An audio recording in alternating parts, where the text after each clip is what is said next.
Hello friends, welcome to my channel. तो चलिए देखते हैं आज साइंस से संबंधित क्यूज, science and technology, environment, ecosystem से रिलेटेड क्वेश्चन देखेंगे। तो जो हमारे चैनल पे नए हैं, चैनल को सब्सक्राइब जरूर कर ले ताकि आपको नोटिफिकेशन मिलता रहे। आज क्वेश्चन थोड़ा बनाने में टाइम लग गया, इसलिए आज वीडियो भी 1-2 घंटा लेट से ही मिलेगा आप लोगों को। तो आइए देखते हैं आज का पहला क्वेश्चन। ठीक है, तो ये आपका 10 क्वेश्चन क्या रहेगा, प्रीवियस रहेगा, और 10 क्वेश्चन साल भर के अंदर का रहेगा। ठीक है, निम्नलिखित में से कौन सा जीव अपरदहारी डेट्राइटिवोर है? मतलब अपरदहारी मतलब जो अपरदन का काम करते हो, अपक्षय करने का काम करते हो। ठीक है, तो क्या केचुआ ऐसा करता है? तो करता है। जेलीफिश ऐसा नहीं करता है। सहस्त्रपादी मिलीपीड जो भी है ये भी करता है। फिर है समुद्री घोड़ा, तो ये नहीं करता है अपरदन का काम, जेलीफिश नहीं करता है। कास्ट यूका जिसको बोलते हैं वुड लाइस, ये भी अपरदन का काम करता है, तोड़फोड़ का काम करता है। ठीक है, तो यहाँ पे 1, 3 और 5 जो है अपरदन हारी है, अपरदाहारी। ठीक है, आइए देखते हैं।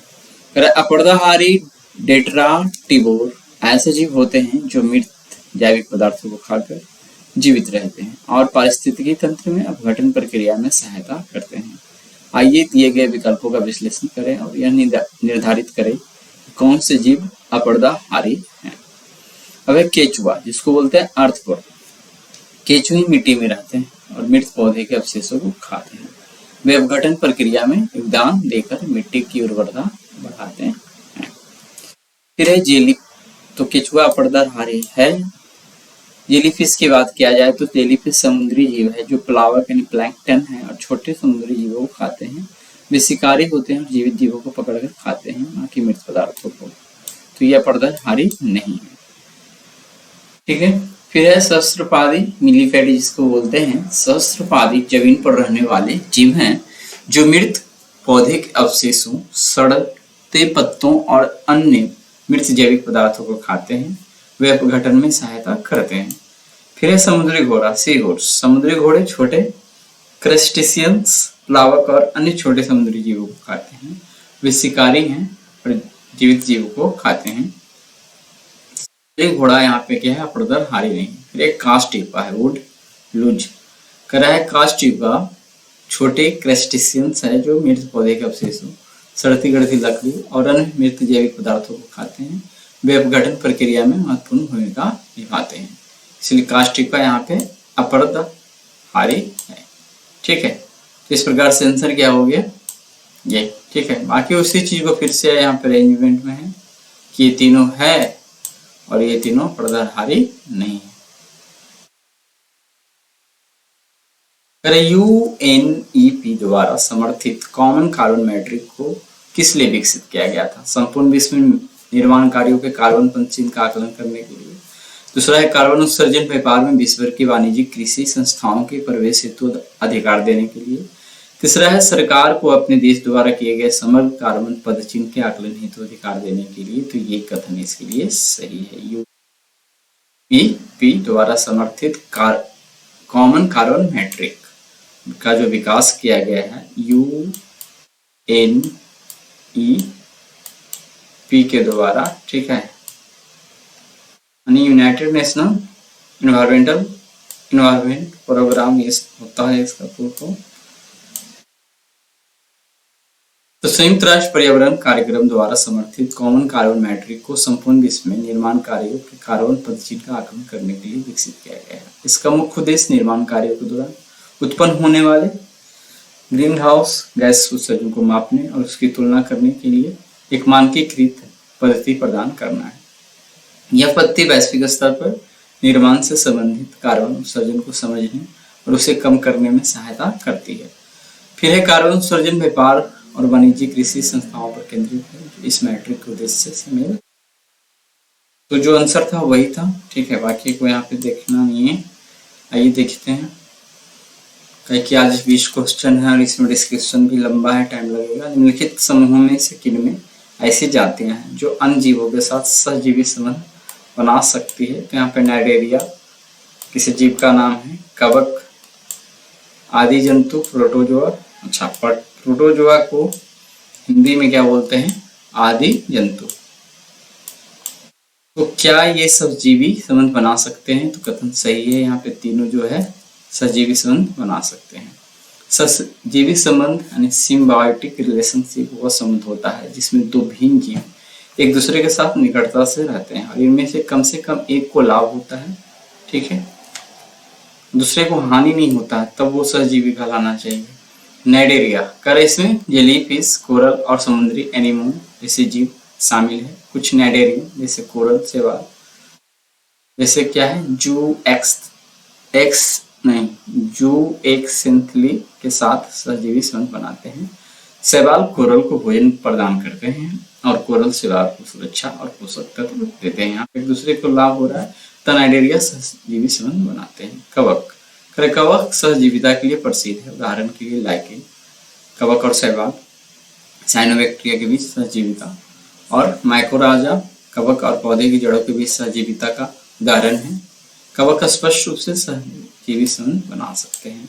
फिर है आदुजंती प्रोटोजोआ, कर इसमें एक कोशिकीय जीव शामिल है जैसे अमीबा, पैरामीशियम। कुछ प्रोटोजोआ सहजीवी संबंध बनाते हैं जैसे टर्माइट्स के आंत में रहने वाले प्रोटोजोआ जो सेल्यूलोज को पचाने में मदद करते हैं। यह एक पारस्परिक लाभकारी संबंध है, अतः प्रोटोजोआ भी सहजीवी संबंध बना सकते हैं। और सहजीवी संबंध वही होता है जिसमें दोनों लाभ में हो या फिर एक लाभ में हो तो दूसरा को नुकसान भी नहीं होना चाहिए। तीनों समूह नाइडेरिया, कवक और आदि जंतु में ऐसी जातियां हैं जो सहजीवी संबंध बना सकती है। अस्थायी कृषि, परमाकल्चर जिसको बोलते हैं, पारंपरिक रासायनिक कृषि से किस प्रकार से भिन्न है? यहाँ पे कुछ कथन दिए गए हैं, ठीक है।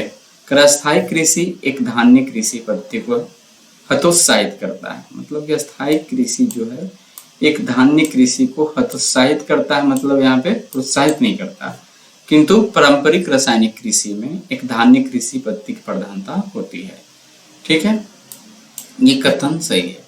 पारंपरिक रासायनिक कृषि के कारण मृदा की लवणता में वृद्धि हो सकती है, किंतु इस तरह की परिघटना अस्थायी कृषि में दृष्टिगोचर नहीं होता है। तो पारंपरिक रासायनिक कृषि के कारण मृदा की लवणता में वृद्धि हो सकती है क्योंकि खाद ये सब का प्रयोग होता है, तो ये कथन सही है, किंतु इसी तरह की परिघटना स्थायी कृषि में दृष्टिगोचर नहीं होती है। पारंपरिक रासायनिक कृषि अर्धशुष्क क्षेत्रों में आसानी से संभव है, तो अर्धशुष्क क्षेत्रों में ही अस्थायी कृषि ये सब का बढ़ावा दिया जाता है। यहाँ पे भी ये भाष्य वर्षा कर सकते हैं, ठीक है, आसानी से संभव है किंतु ऐसे क्षेत्रों में अस्थायी कृषि आसानी से संभव नहीं है, तो ये कथन गलत है। मल्च बनाने मल्चिंग की प्रथा स्थायी कृषि में काफी महत्वपूर्ण है, किंतु पारंपरिक रासायनिक कृषि में ऐसी प्रथा आवश्यक नहीं है। यहाँ पे ये सही हो जाएगा, 1, 2, 4 ऑप्शन भी करेक्ट हो जाएगा। चलिए कथन को देखते हैं, पहला कथन को देखते हैं। अस्थायी कृषि विविधता पर जोर देती है और एक धान्य कृषि मोनोकल्चर, मतलब कि कोई एक फसल एक साथ में लगाना है, को उत्साहित करती है क्योंकि यह पारिस्थितिक तंत्र के संतुलन को बनाए रखने और मिट्टी की उर्वरता को बनाए रखने में मदद करती है। उत्साहित करती है तब मदद करती है। उत्साहित करना मतलब कि यदि एक ही प्रकार की फसल जब हम उसमें रोपते रहते हैं तो एक प्रकार का जो वो एक धान्य फसल कोई भी फसल है उसको जो इम्पोर्टेंस पोषक तत्व की जरूरत होता है वो खींचते जाता है और उस पोषक तत्व की उसमें क्या हो जाता है, कमी हो जाता है। लेकिन जब हम चक्रीय रूप से रोपण करते हैं तो क्या होता है, उसमें जो है कर सकते हैं रिगेन अपना पोषक तत्व को करने में मदद कर सकता है। दूसरी ओर पारंपरिक रासायनिक कृषि में एक धान्य कृषि आम है क्योंकि यह बड़े पैमाने के उत्पादन और मशीनीकरण के लिए सुविधाजनक होती है। पारंपरिक रासायनिक कृषि में रासायनिक उर्वरकों और सिंचाई का अत्यधिक उपयोग मिट्टी में लवणता बढ़ा सकता है, खासकर जब जल निकासी खराब हो। अस्थायी कृषि में प्राकृतिक तरीकों और जैविक खाद का उपयोग होता है जिससे मृदा लवणता की समस्या आमतौर पर नहीं होती है। फिर है पारंपरिक और रासायनिक कृषि अशुष्क क्षेत्र में। तो क्या बोल रहा है कि पारंपरिक रासायनिक कृषि अशुष्क क्षेत्रों में रासायनिक उर्वरकों और सिंचाई पर निर्भर करती है, लेकिन ये मिट्टी को नुकसान पहुंचा सकती है और लंबे समय तक टिकाऊ नहीं होती है। दूसरी ओर स्थायी कृषि यानी पर्माकल्चर जल संरक्षण और स्थायी साधनों का उपयोग पर आधारित होता है, जो इसे अर्धशुष्क क्षेत्रों में अधिक अनुकूल बनाती है। फिर है मल्चिंग की प्रथा। स्थायी कृषि में मल्चिंग यानी मतलब मिट्टी को ढकना, नमी बनाए रखना, खरपतवार नियंत्रण और मिट्टी की उर्वरता बढ़ाने के लिए महत्वपूर्ण है। पारंपरिक रासायनिक कृषि में यह प्रथा आमतौर पर उपयोग नहीं की जाती है, क्योंकि रासायनिक समाधानों पर निर्भर करती है। इसीलिए कथन में यहाँ पे 1, 2 और 4 सही है। ताड़ तेल यानी पाम ऑयल के संदर्भ में निम्नलिखित कथनों पर विचार कीजिए। ताड़ तेल वृक्ष दक्षिण पूर्व एशिया में प्राकृतिक रूप में पाया जाता है। ताड़ तेल लिपस्टिक और इत्र बनाने वाले कुछ उद्योगों के लिए कच्चा माल है। तो बोल रहा है ताड़ तेल वृक्ष दक्षिण पूर्व एशिया में पाया जाता है। तो ये कथन क्या गलत है? प्राकृतिक रूप से वहां नहीं पाया जाता है, उधर से इसको इधर अच्छा जहां से ये ले गया है वो हम देखेंगे डिस्क्रिप्शन में। ताड़ तेल लिपस्टिक और इत्र बनाने वाले कुछ उद्योगों के लिए कच्चा माल है। तो ये कथन सही है। पहला गलत है, दूसरा सही है। ताड़ तेल का उपयोग जैव डीजल के उत्पादन में किया जाता है। तो ये भी सही है। यहाँ पे 2 और 3 सही है। ताड़ तेल का उत्पादन मुख्य रूप से तेल ताड़ यानी ऑयल पाल्म, वैज्ञानिक नाम क्या पढ़ सकते हैं इसको, इनेसिस से होता है, जो मूल रूप से पश्चिम अफ्रीका का देशज है, नेटिव है। ये दक्षिण पूर्व एशिया जैसे इंडोनेशिया या मलेशिया में बड़े पैमाने पर उगाया जाता है, लेकिन यहाँ वह प्राकृतिक रूप से उत्पन्न नहीं हुआ है। यहाँ वह एक परिचित प्रजाति है, इसीलिए यह कथन पूरी तरह से सही नहीं है। ताड़ तेल लिपस्टिक और इत्र बनाने वाले कुछ उद्योगों के लिए कच्चा माल है। मतलब कि ताड़ के तेल से लिपस्टिक भी बनाया जाता है, जिसको बोलते हैं चोचरंगवा। ताड़ तेल का उपयोग विभिन्न कॉस्मेटिक उत्पादों जैसे लिपस्टिक, साबुन और क्रीम में व्यापक रूप से होता है। यह एक बहुमुखी कच्चा माल है जो इन उद्योगों में स्थिरता और बनावट प्रदान करता है। इत्र में भी इसको व्युत्पन्न डेरिवेटिव्स उपयोग हो सकते हैं। फिर ताड़ तेल का उपयोग जैव डीजल के उत्पादन में किया जा सकता है। ताड़ तेल का उपयोग जैव डीजल के उत्पादन में बड़े पैमाने पर किया जाता है, खासकर दक्षिण पूर्व एशियाई देशों में। यह एक नवीकरणीय ऊर्जा स्रोत के रूप में लोकप्रिय है। यह कथन भी सही है। ठीक है, आगे देखते हैं अगला क्वेश्चन। भारत के संदर्भ में डिडवाना, कुचामन, सरगोल और खाटू किनके नाम हैं? तो ये एक लवणीय झील का नाम है, जहां तक बताया जा रहा है। ठीक है, डिडवाना, कुचामन, सरगोल, खाटू। अच्छा, खाटू श्याम नहीं, खाटू श्याम मंदिर का नाम है और ये झील के आसपास शायद है, इसीलिए ऐसा है, खाटू झील के आसपास। डिडवाना, कुचामन, सरगोल और खाटू भारत के संदर्भ में खारे पानी की झीलों के नाम है। ये झील राजस्थान राज्य में स्थित है। डिडवाना, कुचामन, सरगोल और खाटू राजस्थान में स्थित खारे पानी की झीलें हैं। ये झीलें राजस्थान के शुष्क और अर्धशुष्क क्षेत्रों में पाई जाती है। इन झीलों में नमक की मात्रा अधिक होती है, जो इनके खारे पानी का कारण होता है। तो डिडवाना झील की बात यदि किया जाए तो यह नागौर जिले में स्थित है और यह एक महत्वपूर्ण नमक उत्पादन केंद्र है। कुचामन झील यह भी नागौर जिले में स्थित है और अपने उच्च नमक सामग्री के लिए जानी जाती है। फिर है सरगोल झील, यह भी नागौर जिले में स्थित है। खाटो झील यह सीकर जिले में स्थित है। ठीक है, इन झीलों का पानी बाष्पीकरण के कारण खारा हो जाता है, जिससे नमक की मात्रा बढ़ जाती है। इन झीलों से नमक निकाला जाता है और स्थानीय अर्थव्यवस्था में योगदान देता है। इसलिए ये क्या है, लवण झील यहाँ पे सही है। फिर निम्नलिखित कथनों पर विचार कीजिए। वैश्विक सागर आयोग, ग्लोबल ओशन कमीशन, अंतर्राष्ट्रीय जल क्षेत्र में समुद्र स्तरीय सीबेड खोज और खनन के लिए लाइसेंस प्रदान करता है। तो ये खनन ये सब के लिए लाइसेंस प्रदान नहीं करता है। ठीक है, भारत ने अंतर्राष्ट्रीय जल क्षेत्र में समुद्री स्तरीय खनिज की खोज के लिए लाइसेंस सही है। दुर्लभ मृदा खनिज अंतर्राष्ट्रीय जल क्षेत्र में समुद्र आधा स्तर पर उपलब्ध है। तो ये रेयर अर्थ मिनरल और ज़्यादातर ये इलेक्ट्रॉनिक के क्षेत्र में प्रयोग होता है। ठीक है, तो 2-3 सही होना चाहिए। वैश्विक सागर आयोग ग्लोबल ओशन कमीशन अंतर्राष्ट्रीय जल क्षेत्र में समुद्र स्तरीय खोज और खनन के लिए लाइसेंस प्रदान नहीं करता है। यह कार्य अंतर्राष्ट्रीय समुद्र तल प्राधिकरण द्वारा किया जाता है, मतलब ISA के द्वारा किया जाता है। ठीक है, भारत ने अंतर्राष्ट्रीय जल क्षेत्र में समुद्र सनस्तरीय खनिज की प्राप्त किया है। भारत को हिंद महासागर में पॉली मेटेलिक नोड्यूल्स यानी मैग्नीज, निकल, कोबाल्ट और तांबे से समृद्ध की खोज के लिए लाइसेंस दिया गया है।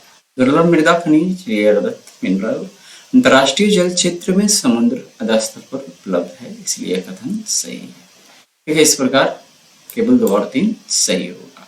कारण निम्नलिखित में कौन सी फसल न्यूनतम जल लक्ष्य लिस्ट वाटर एफिशिएंट फसल है? तो लिस्ट वाटर एफिशिएंट फसल, यहाँ पे एफिशिएंसी मतलब होता है क्या? एफिशिएंसी में क्षमता। तो ये जल जो है अधिक तो इसको देना पड़ता है, बट ये यूज बहुत कम कर पाता है, कुछ ऐसा होना चाहिए। लिस्ट वाटर एफिशिएंट गन्ना इसके लिए आंसर है। कह रहा है हाँ दक्ष, एफिशिएंट का हिंदी तो दक्ष भी होगा। दिए गए विकल्पों में से गन्ना सबसे कम जल दक्ष फसल है। गन्ने की खेती के लिए बहुत अधिक पानी की आवश्यकता होती है, जबकि अन्य फसलें जैसे कि सूरजमुखी, बाजरा और अरहर कम पानी में भी उगाई जा सकती है। यहाँ प्रत्येक फसल की जल आवश्यकता का विवरण दिया गया है। गन्ना क्या है? गन्ने की खेती के लिए बहुत अधिक पानी की आवश्यकता होती है, इसे न्यूनतम जल दक्ष फसलों में से एक माना जाता है। तो यहाँ पे अधिक पानी लेने के कारण इसको न्यूनतम जल दक्ष बोला जा रहा है, क्योंकि ये बाजरा है, अरहर है, ये कम पानी में उग गया, तो जितना भी पानी उसको मिल रहा है अच्छी तरह से वो यूज कर पा रहा है, इसीलिए उसको ज्यादा क्या बोलेंगे? जल दक्ष। नहीं, उल्टा याद रखना है, जो ज्यादा पानी लेगा वो कम दक्ष होगा जल के लिए। फसलों से एक माना जाता है सूरजमुखी। सूरजमुखी को मध्यम मात्रा में पानी की आवश्यकता होती है, तो बोल सकते हैं सब जल दक्ष है। बाजरा एक सूखा शीर्षणीय फसल है और इसे कम पानी में भी उगाया जा सकता है, तो ये भी जल दक्ष है। अरहर रेड ग्राम जिसको बोलते हैं, अरहर भी एक सूखा शीर्षणीय फसल है और इसे भी कम पानी में उगाया जा सकता है, तो इसको भी बोलेंगे जल दक्ष है। ठीक है, जो पानी ज्यादा ले वो जल दक्ष नहीं होगा, जो कम पानी ले वो जल दक्ष कहलाएगा। कर जलवायु अनुकूल कृषि क्लाइमेट, अच्छा जलवायु अनुकूल कृषि मतलब क्लाइमेट स्मार्ट एग्रीकल्चर के लिए भारत की तैयारी के संदर्भ में निम्नलिखित कथनों पर विचार कीजिए। भारत में जलवायु स्मार्ट क्लाइमेट स्मार्ट विलेज दृष्टिकोण अंतर्राष्ट्रीय अनुसंधान कार्यक्रम जलवायु परिवर्तन कृषि एवं खाद्य सुरक्षा CCAFS द्वारा संचालित परियोजना का एक भाग होता है। CCAFS परियोजना अंतर्राष्ट्रीय कृषि अनुसंधान हेतु प्रमाणदात्री समूह के अधीन संचालित किया जाता है, जिसका मुख्यालय फ्रांस में है। भारत में स्थित अंतर्राष्ट्रीय उष्णकटिबंधीय फसल अनुसंधान संस्थान CGIAR के अनुसंधान केंद्रों से एक है। इसका आंसर देख लेते हैं, ये सब कृषि से रिलेटेड है। ठीक है, इसका आंसर आखिर क्या दिया है? डी दिया है। तीनों कथन सही ही रखा है। कर भारत में जलवायु स्मार्ट ग्राम क्लाइमेट स्मार्ट विलेज दृष्टिकोण अंतर्राष्ट्रीय अनुसंधान कार्यक्रम जलवायु परिवर्तन कृषि एवं खाद्य सुरक्षा CCAFS द्वारा संचालित परियोजना का एक भाग है, और यह कथन बिल्कुल सही कहा है। CCAFS परियोजना अंतर्राष्ट्रीय कृषि अनुसंधान हेतु प्रमाणदात्री समूह है के अधीन संचालित किया जाता है, जिसका मुख्यालय कहाँ है? फ्रांस में है। भारत में स्थित अंतर्राष्ट्रीय उष्णकटिबंधीय फसल अनुसंधान संस्थान जो है CGIAR के अनुसंधान केंद्रों में से है एक है। पत्ती कोड़ा जिसको बोलते हैं लीफ लिटर किसी अन्य जीवों यानी बायोम की तुलना में तेजी से विघटित होता है, और इसके परिणाम स्वरूप मिट्टी की सतह प्राय अनावृत होती है। पेड़ों के अतिरिक्त वन में विविध प्रकार के पौधे होते हैं जो आरोहण के द्वारा या पादप यानी एपिफाइट के रूप में पनपकर पेड़ों के शीर्ष तक पहुंचकर प्रतिस्थ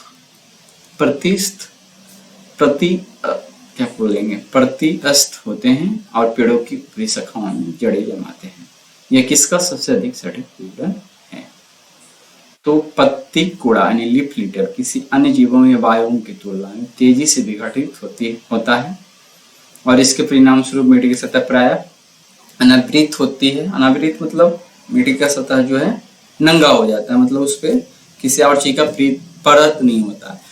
पेड़ों के अतिरिक्त वन में विविध प्रकार के पौधे होते हैं जो आरोहण के द्वारा या अधिपादप एपिफाइट के रूप में पनपकर पेड़ों के शीर्ष तक पहुंचकर प्रत्यस्थ होते हैं और पेड़ों की ऊपरी शाखाओं में जड़ें जमाते हैं। तो ये उष्णकटिबंधीय वर्षा वन का एक उदाहरण बताया जा रहा है। उष्णकटिबंधीय वर्षा वन कह रहा है इन वनों में उच्च तापमान और प्रचुर मात्रा में वर्षा होती है, जिसके कारण पत्ती कूड़ा तेजी से विघटित होता है। पत्ती कूड़ा मतलब पेड़ों से गिरा हुआ जो पत्ती है वो तेजी से यहाँ घटित होता है, विघटित होता है, डिकम्पोज होता है। काली मिट्टी की सतह अक्सर अनावृत रहती है और जल्दी से वो क्या होता है, डिकम्पोज हो जाता है। तो उसका जो सतह है पेड़ पौधे के पत्ते से ढका होना चाहिए जंगल में, बट होता नहीं क्योंकि सड़गल कर वो मिट्टी में ही मिल जाता है और मिट्टी बन जाता है। उसको बोल सकते हैं ह्यूमस के रूप में वो चेंज हो जाता है। काली मिट्टी की सतह अक्सर अनावृत रहती है क्योंकि विघटित पदार्थों से पोषक तत्व पौधे द्वारा शीघ्रता से अवशोषित भी कर ले जाते हैं। इन वनों में पेड़ों के अतिरिक्त विविध प्रकार के पौधे होते हैं। ठीक है, पेड़ पौधा तो सब एक ही होते हैं जो आरोहण के द्वारा या अधिपादप के रूप में पनपकर पेड़ों के शीर्ष तक पहुंचकर प्रत्यस्थ होते हैं और पेड़ की ऊपरी शाखाओं में जड़ें जमा देते हैं। शंकुधारी वन ये वन ठंडे क्षेत्रों में पाए जाते हैं। यहाँ पत्ती कूड़ा धीमी गति से विघटित होता है। पत्ती कूड़ा वही पेड़ पौधे का जो अवशेष वाला भाग है, फूल गिरा, पत्ती ऐसे गिरा, तो विघटित धीरे धीरे होता है। शुष्क पर्णपाती वन इन वनों में वर्षा की मात्रा कम होती है, इसलिए पत्ती कूड़ा उष्णकटिबंधीय वर्षा वनों की तुलना में धीमी गति से विघटित होता है और वर्षा वन में बारिश के कारण ही क्या है वो जल्दी विघटित हो रहा है। फिर है ग्रान या मैंग्रोव वन ये वन तटीय क्षेत्रों में पाए जाते हैं और इनकी विशेषता इस प्रकार की जड़ें होती है जो खारे पानी में जीवित रहने के लिए अनुकूलित होती है। नहीं कि अच्छा बीच में एक पेज खाली है। परमाणु घड़ी के संबंध में निम्नलिखित कथनों पर विचार कीजिए। तो यहाँ पे खाली हमने छोड़ा था, कुछ टाइप करना था, फिलहाल हमने टाइप नहीं किया, बोल रहे हैं कि खाली है। अब देखेंगे बेस्ड ऑन करंट अफेयर्स का साइंस, ठीक है, जो साल भर के अंदर में रहा है। परमाणु घड़ियों के संबंध में निम्नलिखित कथनों पर विचार कीजिए। यहाँ भी हम 5 क्वेश्चन वो देखेंगे जिसका आर्टिकल्स हम शनिवार को लेकर आते हैं, तो इसका डिस्क्रिप्शन लंबा लंबा हमने नहीं रखा है, ठीक है। परमाणु घड़ियां परमाणु में इलेक्ट्रॉन के कंपन को आवृत्ति मानक पढ़ा था कि ये बात सही है। फिर परमाणु घड़ियों की सटीकता गुरुत्वाकर्षण क्षेत्र और गति से प्रभावित रहता है, तो ये सर्वथा सत्य नहीं है। गुरुत्वाकर्षण से क्या है ये प्रभावित होता है, इस कारण से यहाँ पे ये गलती हो जाएगा। परमाणु घड़ियां ग्लोबल पोजिशनिंग सिस्टम के कार्यों के लिए मौलिक है या फंडामेंटल है बोल सकते हैं, तो ये दोनों कथन यहाँ पे सही है केवल 2, ठीक है। तो ये दूसरा गलत क्या है, परमाणु घड़ियों की सटीकता गुरुत्वाकर्षण क्षेत्र और गति से अप्रभावित रहती है, यह कथन गलत है। आइंस्टीन के सापेक्षता के सिद्धांत के अनुसार गुरुत्वाकर्षण और गति समय करते हैं और इसलिए परमाणु घड़ियों की सटीकता को भी प्रभावित करते हैं, ठीक है। परमाणु घड़ियां ग्लोबल पोजिशनिंग सिस्टम के कार्यों के लिए मौलिक है, यह कथन सही है। जीपीएस उपग्रहों में परमाणु घड़ियां लगी होती है जो सटीक समय प्रदान करती हैं और जीपीएस रिसीवरों को अपनी स्थिति की गणना करने में मदद करते हैं। हिमनद शैवाल किस वर्णक को मुक्त करने के लिए जाने जाता है और दृश्य प्रकाशों से बचाने में मदद करता है। हिमनद शैवाल किस वर्णक को मुक्त करने के लिए जाने जाते हैं? अच्छा, हिमनद शैवाल ग्लेशियर का जो यहाँ पे शैवाल है प्रकार के वर्णक को मुक्त करते हैं और ये क्या करता है, जो उन्हें परावैगनीय अल्ट्रावायलेट और दृश्य प्रकाश से बचने में मदद करता है। तो उसके लिए आंसर दिया जा रहा है कैरोटीनॉइड। हिमनद शैवाल कैरोटीनॉइड वर्णक को मुक्त करने के लिए जाने जाते हैं जो उन्हें परावैगनीय और दृश्य प्रकाश से बचाते हैं। इसका आर्टिकल हमने डिटेल से देखा था, उसको आप देख सकते हैं।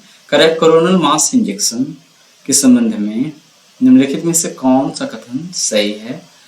तो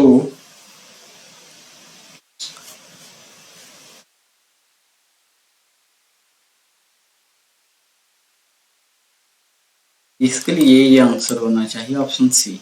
सीएमई जो है कोरोनल मास इंजेक्शन, सूर्य के कोरोना से प्लाज्मा और चुंबकीय क्षेत्र का विशाल निष्कासन होता है जो भूचुंबकीय तूफान उत्पन्न कर सकता है। यही इसके लिए सटीक आंसर होना चाहिए। कोरोनल मास इंजेक्शन क्या होता है? सूर्य की कोरोना से उसका जो बाहरी भाग से जो है उसी को कोरोना बोलते हैं, रिंग टाइप का। तो कह रहा है प्लाज्मा और चुंबकीय क्षेत्र का विशाल निष्कासन है जो भूचुंबकीय तूफान उत्पन्न कर सकता है। तो आंसर कोरोनल मास इंजेक्शन के बारे में वही है कि सीएमई सूर्य के कोरोना से प्लाज्मा और चुंबकीय क्षेत्र का विशाल निष्कासन है जो भूचुंबकीय तूफान उत्पन्न कर सकता है। ठीक है, सीएमई प्लाज्मा के छोटे छोटे उत्सर्जन नहीं है बल्कि ये प्लाज्मा और चुंबकीय क्षेत्र के विशाल निष्कासन है। ये पृथ्वी पर महत्वपूर्ण प्रभाव डाल सकते हैं जैसे कि भूचुंबकीय तूफान और संचार प्रणालियों में योगदान भी डाल सकते हैं। कर सीएमई मुख्यतः सूर्य के सौर अधिकतम चरण के दौरान घटित होते हैं, न कि सौर न्यूनतम चरण के दौरान। बाकी कथन का यहाँ पे हम देख सकते हैं। सीएमई पृथ्वी से हमेशा नंगी आंखों से दिखाई नहीं देते हैं, इन्हें देखने के लिए विशेष उपकरणों की आवश्यकता होता है। कोरोनल मास इंजेक्शन सूर्य की सतह पर होने वाले सबसे बड़े विस्फोटों में से एक माना जाता है। अंतरिक्ष में कई मिलियन मील प्रति घंटे की गति से 1 करोड़ टन तक पदार्थ हो सकता है। बोल रहा है कोरोनल मास इंजेक्शन सूर्य की सतह पर होने वाला सबसे बड़े विस्फोटों में से एक है जिसमें अंतरिक्ष में कई मिलियन मील प्रति घंटे की गति से 1 करोड़ टन तक का पदार्थ हो सकते हैं। मतलब वो गति है और गति इसका गति यहाँ पे दे रहा है, उस गति में पदार्थ भी जो है गति में कितना रहेगा 1 करोड़ टन तक हो सकता है। हाइड्रोजन बम के संदर्भ में निम्नलिखित कथनों पर विचार कीजिए। यह परमाणु बम से कहीं अधिक शक्तिशाली है। तो ये कथन तो सही है। यह प्रारंभिक संलयन अभिक्रिया को प्रारंभ करने के लिए प्रारंभिक विखंडन अभिक्रिया का उपयोग करता है। तो ये कथन को भी सही दिया है यहाँ पे हो जाएगा दोनों। आइए देखते हैं आखिर क्यों। कह रहा है यह परमाणु बम से कहीं अधिक शक्तिशाली, ये तो पता है। हाइड्रोजन बम परमाणु बम की तुलना में बहुत अधिक शक्तिशाली होता है। इसका कारण है कि हाइड्रोजन बम में नाभिकीय संलयन की प्रक्रिया होती है जो नाभिकीय विखंडन की तुलना में अधिक ऊर्जा उत्पन्न करता है। यह प्रारंभिक संलयन अभिक्रिया को प्रारंभ करने के लिए प्रारंभिक विखंडन अभिक्रिया का उपयोग करता है। हाइड्रोजन बम में एक परमाणु बम का उपयोग ट्रिटियम और ड्यूटेरियम के संलयन को ट्रिगर करने के लिए किया जाता है। इस संलयन में भारी मात्रा में क्या होता है, ऊर्जा निकलता है। फिलहाल हम ये पॉइंट को खुद ही नहीं समझ रहे हैं कि आखिर बोल क्या रहा है। यह प्रारंभिक संलयन अभिक्रिया को प्रारंभ करने के लिए प्रारंभिक विखंडन अभिक्रिया का उपयोग करता है। तो जहां तक हाइड्रोजन बम है वो संलयन अभिक्रिया पर तो निर्भर है, बट ये हमारे लिए नया टर्म है। आखिर यहाँ पे समझाया है कि यह प्रारंभिक संलयन अभिक्रिया को प्रारंभ करने के लिए प्रारंभिक विघटन अभिक्रिया का उपयोग करता है। एक टर्म है हाइड्रोजन बम में एक परमाणु बम का उपयोग ट्रिटियम और ड्यूटेरियम के संलयन को ट्रिगर करने के लिए किया जाता है। इसको हम देखते हैं बाद में। यहाँ पे जो है यही है। हुलोंग गिबन अभ्यारण्य के संबंध में निम्नलिखित कथनों पर विचार कीजिए। तो हुलोंग गिबन अभ्यारण्य भारत में एकमात्र संरक्षित क्षेत्र है जो हुलोंग गिबन के संरक्षण के लिए समर्पित है। तो शायद ये कथन सही होना चाहिए। करैया अभ्यारण्य असम राज्य में स्थित है और अपने विविध वनस्पतियों और जीवों के लिए जाना जाता है, जिसमें भारतीय एक सींग वाले गैंडे की उपस्थिति शामिल है। तो ये ध्यान में नहीं है, आखिर आंसर क्या है देखते हैं। अच्छा, तो सिर्फ एक ही सही है। हुलोंग गिबन अभ्यारण्य भारत में एकमात्र संरक्षित क्षेत्र है जो क्या है, जो हुलोंग गिबन के संरक्षण के लिए समर्पित है। ठीक है, दूसरा क्या है, ये असम राज्य में ना होकर कहीं और होना चाहिए, यही गलत होगा। ठीक है,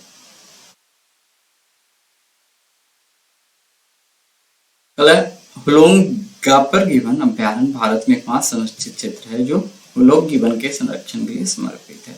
यह कथन बिल्कुल सही है। यह अभ्यारण्य विशेष रूप से हुलोंग गिबन के संरक्षण के लिए ही बनाया गया था। यह अभ्यारण्य असम राज्य में स्थित है। चलिए, और कुछ गलत है। और अपने विविध वनस्पति और जीवों के लिए जाना जाता है, जिसमें भारतीय एक सींग वाले गैंडे की उपस्थिति भी शामिल है। यह कथन आंशिक रूप से सही है। यह अभ्यारण्य असम राज्य में स्थित है और अपने विविध वनस्पति और जीवों के लिए जाना जाता है, लेकिन इसमें भारतीय एक सींग वाले गैंडे नहीं पाए जाते हैं। अच्छा, इसके कारण ये गलत हो रहा है। और एक सींग वाले गैंडे मुख्य रूप से काजीरंगा राष्ट्रीय उद्यान और मानस राष्ट्रीय उद्यान में पाए जाते हैं। राष्ट्रीय स्वच्छ वायु कार्यक्रम के संबंध में निम्नलिखित कथनों पर विचार कीजिए।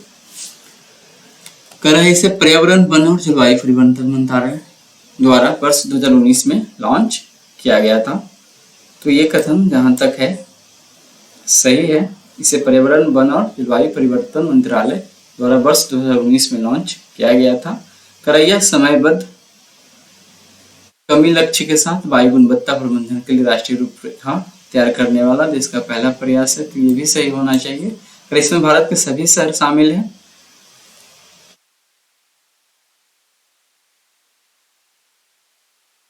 शहर जहां तक लगता है नहीं शामिल होना चाहिए। देखते हैं, इसका केवल 2 ही आंसर होना चाहिए। कौन गलत है, कौन सही है।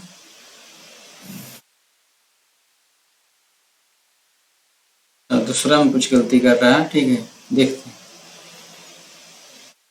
यह सत्य है कि राष्ट्रीय स्वच्छ वायु कार्यक्रम को पर्यावरण, वन और जलवायु परिवर्तन मंत्रालय द्वारा शुरू किया गया था। इसे 2019 में लॉन्च किया गया था। ठीक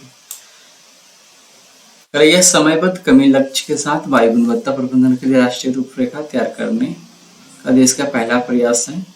NCAP का उद्देश्य वायु प्रदूषण को कम करने के लिए एक राष्ट्रीय रूपरेखा प्रदान करना है, जिसमें समयबद्ध कमी लक्ष्य शामिल है। यह भारत में वायु गुणवत्ता प्रबंधन के लिए पहला ऐसा व्यापक प्रयास है जो स्पष्ट है। मतलब ये दोनों कथन तो सही है, यानी तीसरा गलत है कि भारत के सभी शहर को कवर नहीं करता है। NCAP में भारत के सभी शहर शामिल नहीं है। यह कार्यक्रम केवल उन शहरों पर केंद्रित है जिन्हें नॉन अटेनमेंट सिटीज के रूप में चिन्हित किया गया है, जो राष्ट्रीय परिवेशी वायु गुणवत्ता मानकों को पूरा नहीं करते हैं। प्रारंभ में 102 ऐसे शहर की पहचान की गई थी और सूची को बाद में अपडेट भी किया गया, लेकिन यह सभी शहरों को कवर नहीं करता है। मतलब वही तीसरा ही गलत था। ठीक है, तो यहाँ पे ये कथन सही है, तीसरा गलत है। ठीक है, चलिए आगे देखते हैं। निम्नलिखित कथनों पर विचार कीजिए। बोल क्या रहा है, नगर निगम ठोस अपशिष्ट प्रबंधन नियम 2000 ने ठोस अपशिष्ट प्रबंधन नियम 2016 का स्थान ले लिया तथा स्रोत पर ही अपशिष्ट के पृथक्करण पर ध्यान केंद्रित किया है। तो इस कथन को सही बोला जा रहा है कि जहां पे ये क्या है, अपशिष्ट मिलता है, वहीं पे इसका पृथक्करण का काम किया जाना चाहिए। 2000 के नियम के अनुसार ये सही बोल रहा है। ठोस अपशिष्ट प्रबंधन नियम 2016 के अनुसार केवल निष्क्रिय सामग्री को ही लैंडफिल में डालने की अनुमति है। तो ये दोनों कथन यहाँ पे क्या है, सही है। 1 और 2 दोनों सही है। ठीक है, तो यहाँ पे देखेंगे वास्तव में नगर निगम ठोस अपशिष्ट प्रबंधन नियम 2000 को ठोस अपशिष्ट प्रबंधन नियम 2016 द्वारा प्रतिस्थापित किया गया था। यहाँ स्थान ले लिया शब्द का प्रयोग उल्टा है, क्योंकि 2016 के नियमों ने 2000 के नियमों को बदला, न कि इसके विपरीत। बाकी कथन का मूल अर्थ ठोस अपशिष्ट प्रबंधन नियम 2016 के और उसके उद्देश्य को संदर्भित करता प्रतीत होता है। ठोस अपशिष्ट प्रबंधन नियम 2016 में स्रोत पर अपशिष्ट के पृथक्करण को अनिवार्य किया गया है, जिससे अपशिष्ट का बेहतर प्रबंधन और पुनर्चक्रण। ठीक है, तो इसी है कि कथन में शब्दों का क्रम भ्रामक हो सकता है, लेकिन संदर्भ के आधार पर यह सही माना जा सकता है कि 2016 के नियम 2000 के नियमों को बदलते हैं और स्रोत पर पृथक्करण पर जोड़ देते हैं। आगे ठोस अपशिष्ट प्रबंधन नियम 2016 के अनुसार केवल निष्क्रिय सामग्री को ही लैंडफिल में डालने की अनुमति है। तो ये बात भी सही है। ठोस अपशिष्ट प्रबंधन नियम 2016 के तहत लैंडफिल में केवल उन सामग्री को डालने की अनुमति है जो पुनर्चक्रण योग्य नहीं है या जिनका कोई अन्य उपयोग संभव नहीं है। इन नियमों में यह प्रावधान है कि लैंडफिल में केवल निष्क्रिय अपशिष्ट ही डाला जाए जो जैविक रूप से सक्रिय ना हो और पर्यावरण को नुकसान ना पहुंचाए। चलिए आगे देखते हैं। निम्नलिखित कथनों पर विचार कीजिए। भारत में वैश्विक जैव विविधता का 7 से 8% हिस्सा मौजूद है। तो ये 10% से शायद कमी है जैव विविधता भारत में, ये सही होना चाहिए। भारत ने 1994 में जैव विविधता विस्मय का अनुसमर्थन किया तथा लगभग 10 वर्ष बाद 2002 में जैव विविधता अधिनियम लागू किया। अच्छा, कितने कथन सही नहीं है ये बताना है, ठीक है। तो पहला तो लग रहा है कि सही है, दूसरा को छोड़ते हैं, तीसरा पढ़ते हैं। कह रहे जैव विविधता अधिनियम 2002 ने दो स्तरीय प्रणाली की स्थापना की, जिसमें केंद्र में राष्ट्रीय जैव विविधता प्राधिकरण तथा प्रत्येक राज्य में एक जैव विविधता बोर्ड होगा। ये कथन तो सही लग रहा है कि दोनों स्तर पे होना चाहिए।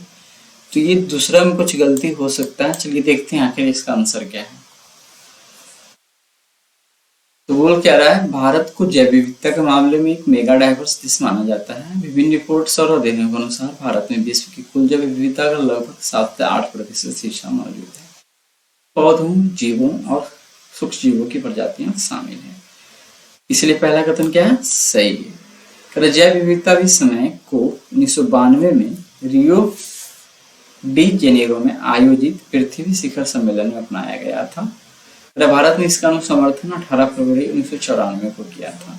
और इसके बाद भारत में जैव विविधता अधिनियम 2002 में लागू हुआ, जो CBD के प्रावधानों को कार्यान्वित करने के लिए था। 1994 से 2000 तक का समय अंतराल 8 वर्ष है, जो लगभग 10 वर्ष के करीब है और सामान्य भाषा में स्वीकार्य है। तो इसको सही माना गया है, इसलिए ये कथन क्या है, सही है। अच्छा, तो ये दो कथन सही हो गए, तो तीसरा को गलत किया होगा। कह रहा जैव विविधता अधिनियम 2002 ने 2 स्तरीय प्रणाली की स्थापना की, जिसमें केंद्र में राष्ट्रीय जैव विविधता प्राधिकरण तथा प्रत्येक राज्य में एक जैव विविधता बोर्ड होगा। कह रहा जैव विविधता अधिनियम 2002 के तहत वास्तव में 3 स्तरीय प्रणाली की स्थापना की गई थी। तो यहाँ पे जैव विविधता प्राधिकरण केंद्र स्तर पे, कह रहा जैव विविधता बोर्ड प्रत्येक राज्य में। अच्छा, फिर स्थानीय स्तर पे भी जैव विविधता प्रबंधन समिति स्थानीय स्तर पर, जैसे पंचायतों या नगर पालिकाओं में। तो यह स्तरीय के कारण यहाँ पे ये गलत हो गया, ठीक है। चलिए आगे देखते हैं। कुनमिंग मॉन्ट्रियल वैश्विक जैव विविधता फ्रेमवर्क के संबंध में निम्नलिखित कथनों पर विचार कीजिए। कुनमिंग मॉन्ट्रियल वैश्विक जैव विविधता फ्रेमवर्क के संबंध में निम्नलिखित कथनों पर विचार कीजिए। इसे वर्ष 2022 में जैव विविधता पर संयुक्त राष्ट्र अभिसमय के पक्षकारों के सम्मेलन की 15वीं बैठक के दौरान अपनाया गया था। तो यहाँ पे उपयुक्त में से कितने कथन सही है ये बताना है। इसे वर्ष 2022 में जैव विविधता पर संयुक्त राष्ट्र अभिसमय के पक्षकारों के सम्मेलन की 15वीं बैठक के दौरान अपनाया गया था। दूसरा है कि इसका उद्देश्य सतत विकास लक्ष्यों की प्राप्ति का समर्थन करना है और पिछली रणनीतिक योजनाओं का निर्माण करना है। तीसरा है कि फ्रेमवर्क में वर्ष 2050 के लिए 4 लक्ष्य और वर्ष 2030 के लिए 23 लक्ष्य निर्धारित किए गए हैं, जिसमें योजना, निगरानी, रिपोर्टिंग, वित्त तथा क्षमता विकास शामिल है। ठीक है, तो इसका भी आंसर देखते हैं। फिलहाल ये हमने देखा नहीं बढ़िया से, तो आइए देखते हैं इसका आखिर आंसर क्या है। तो सही उत्तर सी को रखा गया है, मतलब सभी 3 क्या है यहाँ पे सही है, ठीक है। इसे वर्ष 2022 में जैव विविधता पर संयुक्त राष्ट्र अभिसमय के पक्षकारों के सम्मेलन की 15वीं बैठक के दौरान अपनाया गया था, तो इस कथन को सही माना गया। फिर कह रहा है इसका उद्देश्य सतत विकास लक्ष्यों की प्राप्ति का समर्थन करना और पिछली रणनीतिक योजनाओं का निर्माण करना है, रखा गया। फ्रेमवर्क में वर्ष 2050 के लिए 4 लक्ष्य और 2030 के लिए 23 लक्ष्य निर्धारित किए गए हैं, जिसमें योजना, निगरानी और रिपोर्टिंग, वित्त तथा क्षमता विकास शामिल है। तो यहाँ पे क्या है, तीनों कथन क्या है, सही है। तो सभी 3 सही है। आगे देखते हैं। जैव विविधता पर संयुक्त राष्ट्र अभिसमय के पक्षकारों का सम्मेलन हर 2 साल में आयोजित होता है। COP15 का आयोजन 7 से 19 दिसंबर 2022 तक कनाडा के मॉन्ट्रियल में हुआ था। और इस सम्मेलन के दौरान ही कुनमिंग मॉन्ट्रियल वैश्विक जैव विविधता फ्रेमवर्क को औपचारिक रूप से अपनाया गया था, ठीक है। तो इस प्रकार से ये सही है। इसका उद्देश्य सतत विकास लक्ष्यों की प्राप्ति का समर्थन करना और पिछली रणनीतिक योजनाओं का निर्माण करना। फ्रेमवर्क का मुख्य उद्देश्य जैव विविधता के नुकसान को रोक के मार्ग पर लाना है। यह सतत विकास लक्ष्यों को समर्थन देता है, विशेष रूप से वे लक्ष्य जो जैव विविधता और पर्यावरण से संबंधित हैं। साथ ही यह फ्रेमवर्क पिछली रणनीतिक योजनाओं जैसे कि ऐच्छिक लक्ष्यों पर आधारित है और उनसे आगे बढ़ता है। तीसरा क्या है कि कुनमिंग मॉन्ट्रियल फ्रेमवर्क में 2050 के लिए 4 दीर्घकालिक लक्ष्य और 2030 के लिए 23 अल्पकालिक लक्ष्य निर्धारित किए गए हैं। इन लक्ष्यों में जैव विविधता संरक्षण, इसके सतत उपयोग, लाभों का समान वितरण और कार्यान्वयन के लिए आवश्यक साधन जैसे योजना, निगरानी, रिपोर्टिंग, वित्त और क्षमता विकास शामिल है। यहाँ पे तीनों कथन को सही माना गया है, इसीलिए ऑप्शन से करेक्ट हो जाएगा। निम्न पर विचार कीजिए। तो पहला है कि भारतीय खाद्य सुरक्षा एवं मानक प्राधिकरण ने मसालों और जड़ी बूटियों में कुछ अपंजीकृत कीटनाशकों की अधिकतम स्वीकार्य सीमाओं को 10 गुना तक बढ़ा दिया गया है। क्या बोलते हैं? भारतीय खाद्य सुरक्षा एवं मानक प्राधिकरण ने मसालों और जड़ी बूटियों में कुछ अनरजिस्टर्ड, यहाँ पे बोल सकते हैं कीटनाशक जो है कि अधिकतम स्वीकार्य सीमाओं को 10 गुना तक बढ़ा दिया गया है, और ये कथन क्या है? सही है, करेक्ट। कई देशों ने कीटनाशक के रूप में इस्तेमाल होने वाले कैंसरकारी रसायन एथिलीन ऑक्साइड की उपस्थिति के कारण कुछ भारतीय मसालों के आयात पर प्रतिबंध लगा दिया है। कथन ये भी सही है, ठीक है, लेकिन एक दूसरे की व्याख्या नहीं करते हैं, ऐसा कहा। आइए इसको देखते हैं। तो क्या है? फंसाई ने मसालों और जड़ी बूटियों में कुछ अपंजीकृत कीटनाशकों की स्वीकार सीमा को बढ़ाया है। प्रश्न के संदर्भ में यह हमें मानना होगा कि यह कथन सही है, क्योंकि इसके विपरीत कोई जानकारी नहीं दी गई। कई देशों ने कीटनाशक के रूप में इस्तेमाल होने वाले कैंसरकारी रसायन, दूसरा कथन है एथिलीन ऑक्साइड की उपस्थिति के कारण कुछ भारतीय मसालों के आयात पर प्रतिबंध लगा दिया है। और यह कथन भी एक तथ्य प्रस्तुत करता है कि कुछ देशों ने एथिलीन ऑक्साइड की मौजूदगी के कारण भारतीय मसालों पर प्रतिबंध लगाया। इस कथन को भी सही माना जाएगा, क्योंकि इसके असत्य होने का कोई संकेत नहीं दिया गया है। ग्रेफसाइड द्वारा कीटनाशकों की सीमा बढ़ाने की बात तथ्यात्मक रूप से स्वीकार की गई है। कई देशों द्वारा एथिलीन ऑक्साइड के कारण भारतीय मसालों पर प्रतिबंध लगाने की बात भी सही है। और अब हमें यह समझना है कि कथन 2 कथन 1 की व्याख्या करता है या नहीं, ताकि सही विकल्प का चयन किया जा सके। और इस प्रकार क्वेश्चन लगभग अच्छा खासा रहता है। कथन 1 में कहा गया है कि फंसाई ने कुछ अपंजीकृत कीटनाशकों के अधिकतम स्वीकार सीमा को बढ़ाया है। यह एक सामान्य कथन है और इसमें किसी विशिष्ट कीटनाशक का उल्लेख तो नहीं है, ठीक है।